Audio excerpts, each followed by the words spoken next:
buhay. Kailangan nating masaktan beyond what we can bear para makita nating mali ang mga pasyang ginawa natin. Hindi ito parusa kundi isang realization, isang paraan para gisingin ka that there is more to life kaysa sa buhay na pinili mo.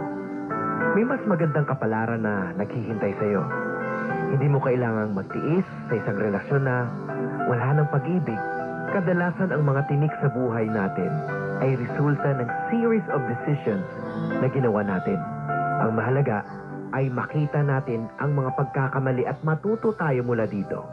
Sa linggong ito mga kaibigan, matutunghayan natin ang kwento ni Amihan. Ako po si Diego Bandido, ang inyong tagapaghatid ng kwento and awit ni Amihan. Sa tuwing ika'y nakikita, di mapigil ang luha sa aking mata. Paano nga ba, paano nga ba, paano nga bang limutin ka? Di sa puso ko ika'y nag-iisa. Diego, hindi thoughtful si Brent. Hindi siya nagse-celebrate ng family events like birthdays, anniversaries, or even yung holidays like Valentine's, Easter, pati na Pasko. Wala siyang pakialam. Ririgaluhan ko siya during special dates like his birthday at kapag Valentine's. Nagpapasalamat naman siya pero corny daw. Yun lang ang reaksyon niya. At never akong nakareceive ng regalo o flowers from him. Well, Amihan, ginusto mo yan, kaya namnamin mo, okay?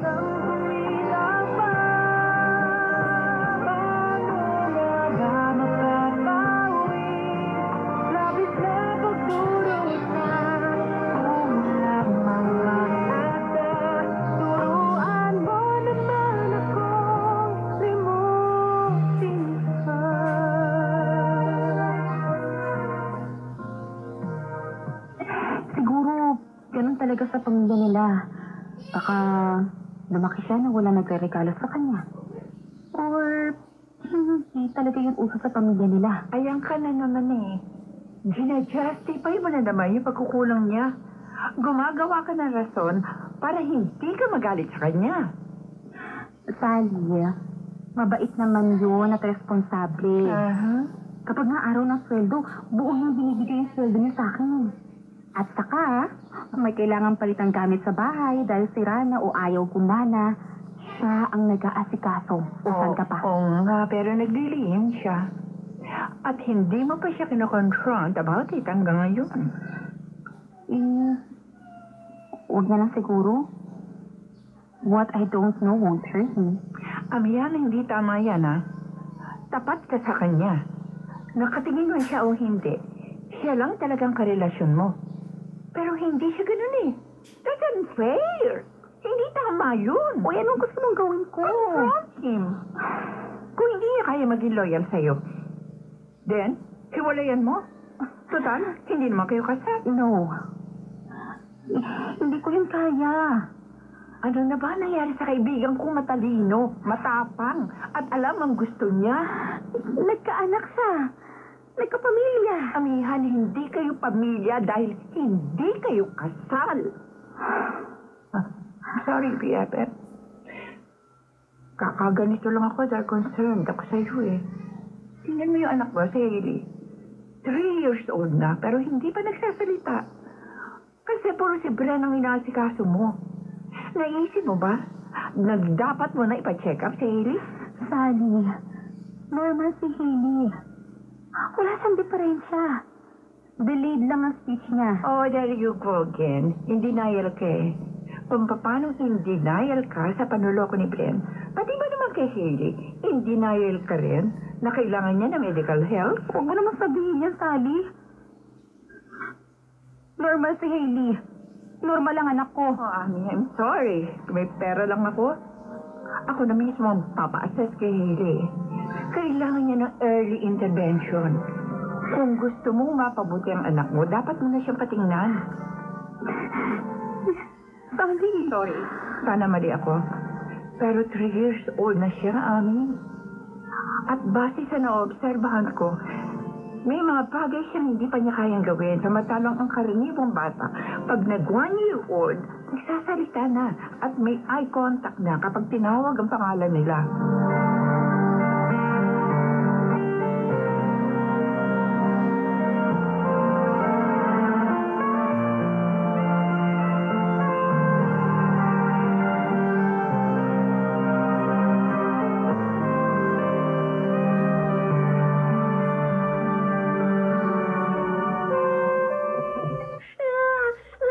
Ano ba? Sinabi ko na ayoko na malikot eh. Mo. Ano ka ba naman? Palagi mo nalang pinapalo ang bata. Eh, malikot masyado eh. Matigas ang ulo. Sinabi ko na huwag lalapit dito sa nire-repair ko. Tingnan mo. Nasa akin niya lalagyan ng tornilyo. Ngayon nahanapin ko pa sa sahig dahil nalaglag. Eh, hindi naman kasi niya sinasadya. Sana, hindi. Sana, naku. Ang batang yan. Patitignan ko si Haley sa developmental pediatrician. Kailangan malaman na natin bakit hindi pa siya nagsasalita. Eh, bahala ka. Basta ilayo mo sa akin yung batang yan. Perwisyo. Ang laki-laki na, hindi pa makaintindi. Bobo rin yata yung katulad mo. Ano sinabi mo? Ang sabi ko, bobo rin katulad mo. Alam mo, sobra ka naman makabobo. Ano ba kabubuhan ang ginawa ko para magsalita ka sa akin ng ganyan, ha? Huwag mo akong umpisahan, Amiyan, ha? May tinatapos akong i-repair na gamit. Iwan niyo ako mag-ina para hindi na lumaki pa at pagtatalo natin to.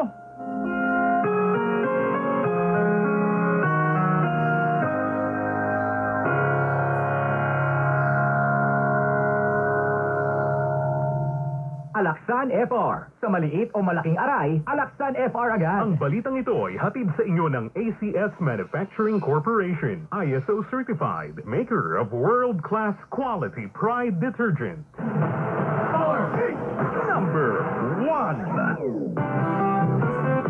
Pagbibili ng gamot, dapat subok, dapat trusted, dapat may kalidad. Alagang Unilab yan, alagang Unilab yan, alagang Unilab yan.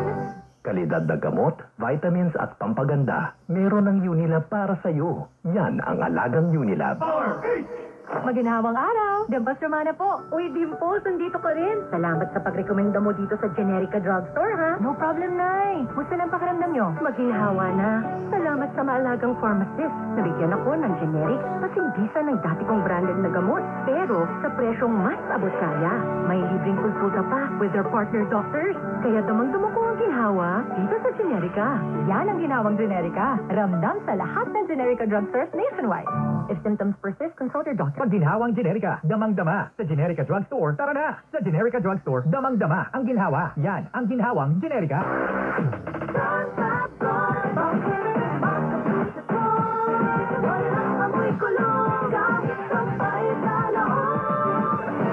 Charm Fabric Conditioner with Bloom Fresh Technology. May antibacterial na at ka-bloom sa bango ang damit. Dahil hindi ako makatiis na magkasama kami sa isang bahay pero hindi kami nag-uusap. Kahit na ulay tumila na, luha sa aking katas, patuloy pa. Ano nga ba? Ano nga ba? Ano nga ba ang magagawa? Kung hanggang ngayon'y mahal pa rin kita. Sabi ng doktor na tumingin kay Hailey, nakaririnig daw ang bata. Tapos hindi makapagsalita. Kailangan lang tutukan. Ipa-therapy. Ben, binigyan niya ako ng recommendation kung saan pwedeng ipa-therapy si Hailey. Bakit kailangan ipa-therapy? Yadagdag gasos lang yan. Speech therapy, occupational at behavior therapy. Yan ang mga kailangan niya. Bakit nga? Bakit? May diferensya ba yung bata? Ang sabi ko sa'yo, kulang lang siya sa disiplina. Masyado mo kasing bine-baby, kaya matigas ang ulo. Bren, hindi matigas ang ulo niya. May condition siya. Sabi ni doktora, mayroon siyang autism. At mahalagang early intervention para makapagsalita siya at matutong mag-behave ng maayos. May pag-asa si Hailey. Pero kailangan tutukan natin siya. Nagpapaniwala ka sa mga doktor na yan. Gusto lang naman nilang kumita. Ang dapat sa batang yan, pinaparusahan kapag nagkakamali. Hindi. Hindi tama yung sinabi mo. Para maintindihan mo, sumama ka sa akin sa klinik. At si doktora magpapaliwanag sa'yo. Hindi ko kailangan ng paliwanag ng kahit sino. Kung gusto mong ipatherapy ang bata, edi bahala ka. Pero hindi ako ang gagastos para sa buwisit na therapy na yan.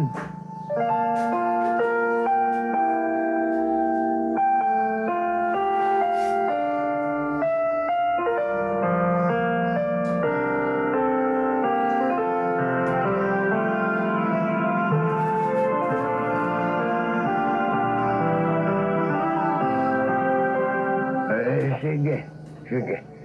Iwan mo muna rito si Hailey para makapagtrabaho ka ng maayos.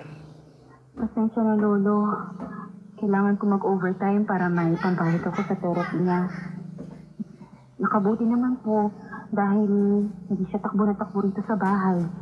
At nasasaway mo siya kung kailangan. Mabuti naman kung gano'n. May edad na rin ako.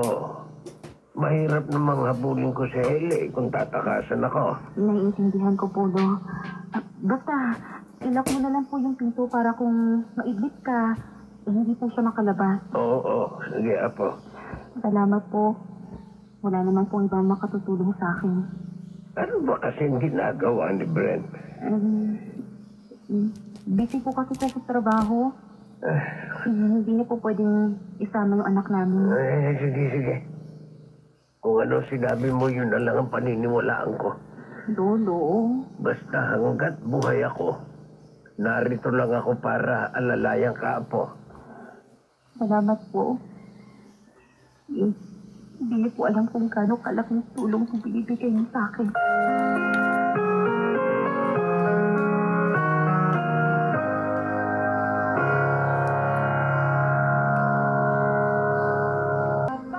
Hindi ko inamin kay Lolo kung anong totoong nangyayari sa amin ni Brent. Ayokong magalit siya rito ng panahong yon.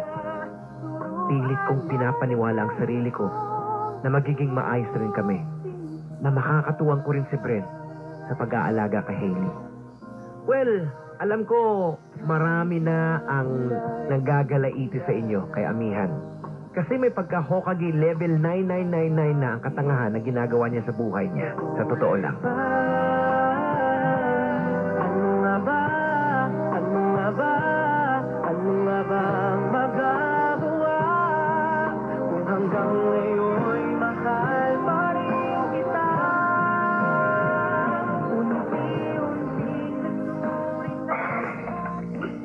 Hindi mo sinasagot yung mga chat ko. Kaya sinubukan kong puntahan ka rito sa trabaho mo. Iwas lang ako, Arnel. Ayokong may makitang dahilan si Bren para mag-away kami. Sinecheck niya ang phone mo? Ang social media pages mo? Hindi. Basta, ayoko nang dagdagan yung problema. Anong problema, Amihan? Arnel, Pasensya na kung matagal akong hindi nakipag-communicate. Kasi, kilala ko sa Taiwan ang misis ko. Lubha-lubha ang sakit niya. Sinubukan ko siyang patingnan doon. I'm sorry to hear that. Yung pinagdadaanan din pala kayo. Kaya ko pa, Amihan. Tinutulungan kami ng mga kapatid niya.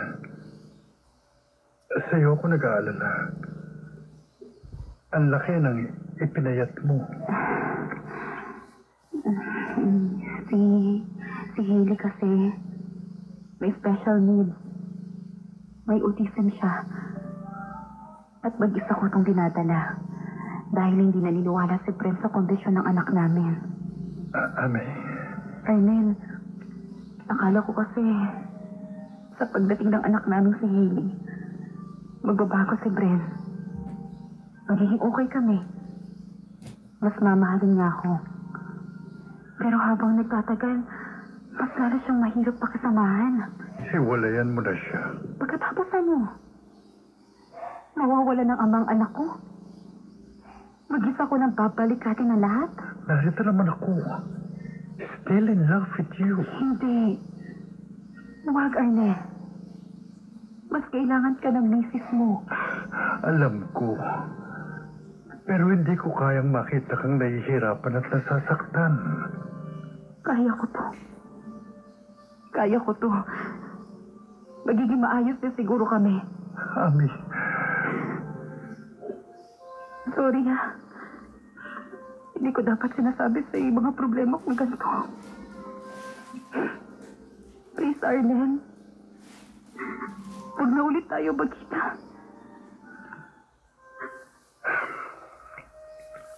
kung yan ang gusto mo. Pero kung kailangan mo ang tulong ko, don't hesitate. Mag-message ka lang sa akin. Tutulungan kita.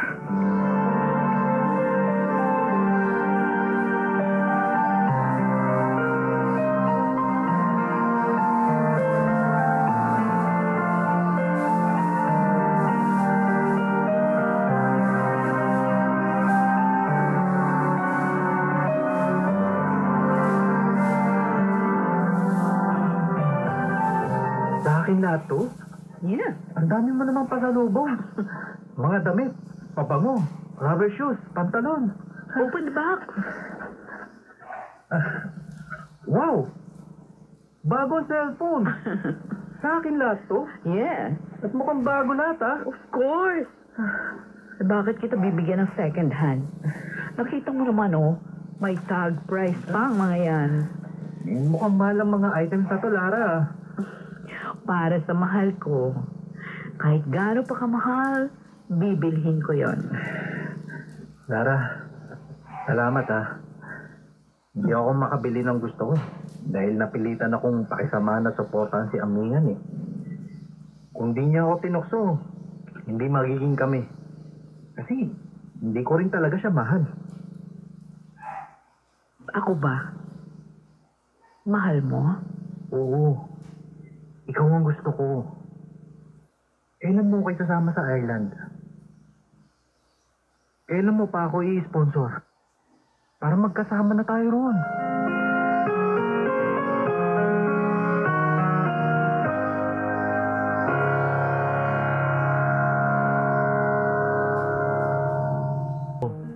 Habang patuloy akong nangangarap na maisasalba ko pa ang relasyon namin ni Bren, lalo naman palang lumalalim ang relasyon nila ng babaeng kaagaw ko sa puso niya.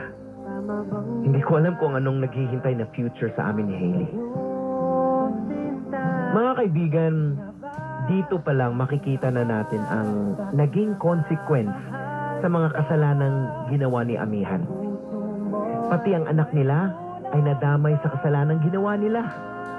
Balikan natin uli yung palagi kong binabanggit mula sa Biblia na ang kasalanan ng magulang, pananagutan ng anak, at ang buong pamilya ay madadamay hanggang sa ika-4 na henerasyon.